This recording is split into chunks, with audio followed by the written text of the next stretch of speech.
Well, hello. Today I want to talk about the similarities between the ideologies of Ozymandias, Adrian Veidt from Watchmen, and Thanos from Marvel's Avengers Infinity War.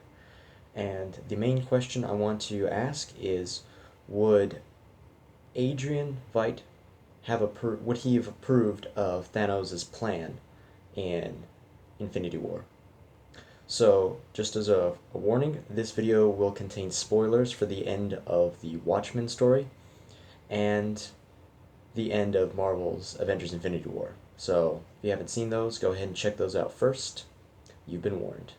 Moving on, I'm going to start off by talking about the similarities between both of their characters, their philosophies, and their backgrounds, even the etymological origins of their names.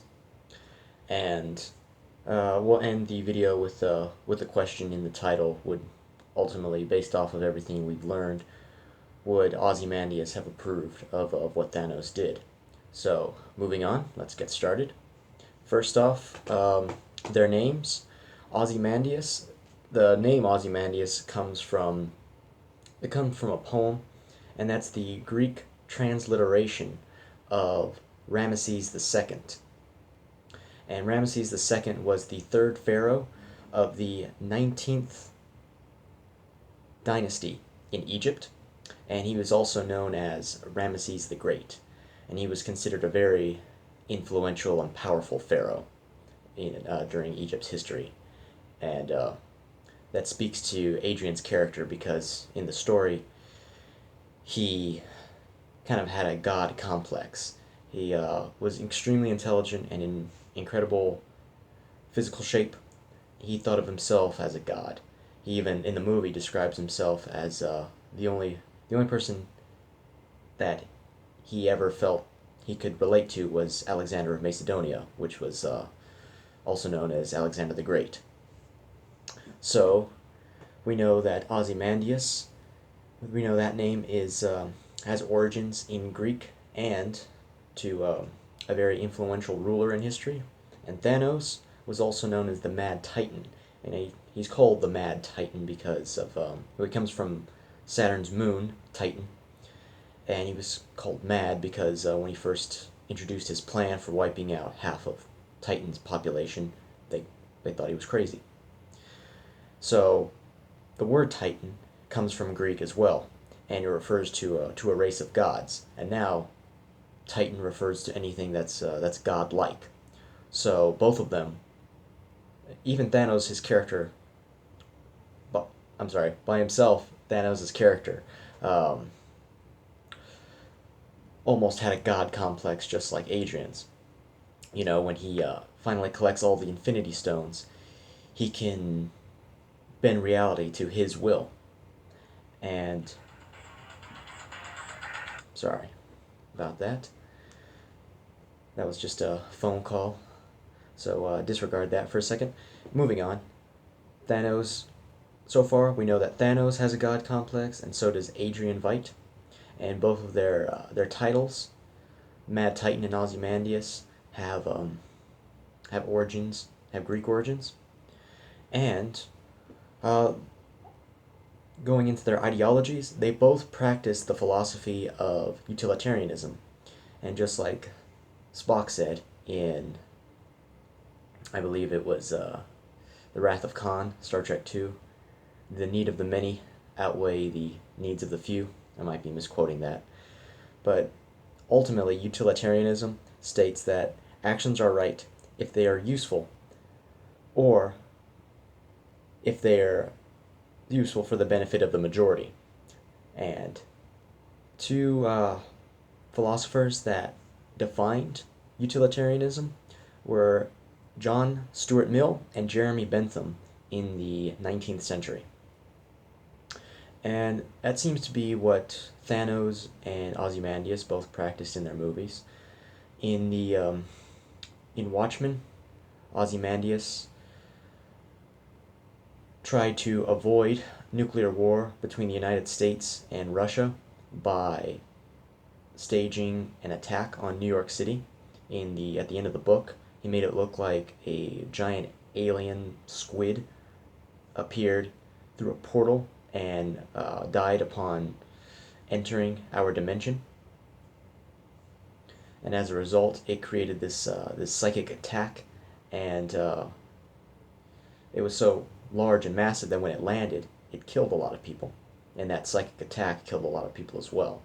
And his plan was that the trauma from this attack on New York would unite the world against this interdimensional alien threat, and it worked. His plan stopped the United States and Russia from going to nuclear war with each other. And at the end of Avengers Infinity War, Thanos decided that to save the universe, it was necessary to eliminate half of the universe's population, not just the world, but half of the universe. So, at the very end, once he collects all of the Infinity Stones, that is exactly what he does. And you don't find out until Endgame that it actually had some benefits. Okay, there was more food available, famine went down, you didn't have as much conflict, just like in Watchmen. Now the world is united against, now the world has shared trauma, which is a unifying force. And let's see, what else did I want to say? Well, now that we know their plans and goals were similar, let's get down to the main question. Would Ozymandias have approved of what Thanos did? Even though they did similar things, Thanos took Ozymandias' plan to a larger scale. And even though they share a lot of similarities, there's a few things I think Ozymandias wouldn't have agreed with. Ultimately, I think he would have approved of Thanos' plan, but I think he wouldn't have left it up to chance to eliminate half the world's population, because after Thanos did the snap, there was, unless Thanos already had in mind who he wanted to dissipate. I'm sorry, who he wanted to cause dissipate, who he wanted to cause to turn to dust. It just seemed like it was by chance. I think if Ozymandias was aware of that plan, he would have tried to encourage more of some kind of order or some kind of plan, so it wasn't ultimately left up to pure chance. But then again, if it is left up to pure chance, then you can't argue that this was designed by the United States. So maybe he would agree with that. But ultimately, I think, I know I said this before, I think Ozymandias would approve of what Thanos did. I'm not saying I advocate it, but in terms of their characters, I think they would have had a lot of rapport with each other, despite Ozymandias just being a man, and Thanos being this hulking figure. I think they would have gotten along well. I mean, they both have egos, so the best way probably to beat Thanos would be to appeal to his ego. And they both have god complexes. So it makes for an interesting thing to think about. I wanted to make a video about this. I didn't see anything else about it on YouTube. I saw a lot of videos of people saying they wanted to see Dr. Manhattan and Thanos fight. And that would be interesting, but that's this is more of a philosophical thing to discuss. I believe there's a Reddit post about it, but I haven't looked too much into that. So let me know what you guys think in the comments if there's something that you think I should have mentioned and I missed. Another thing that I did want to mention before I turn this video off is it's kind of coincidental, actually.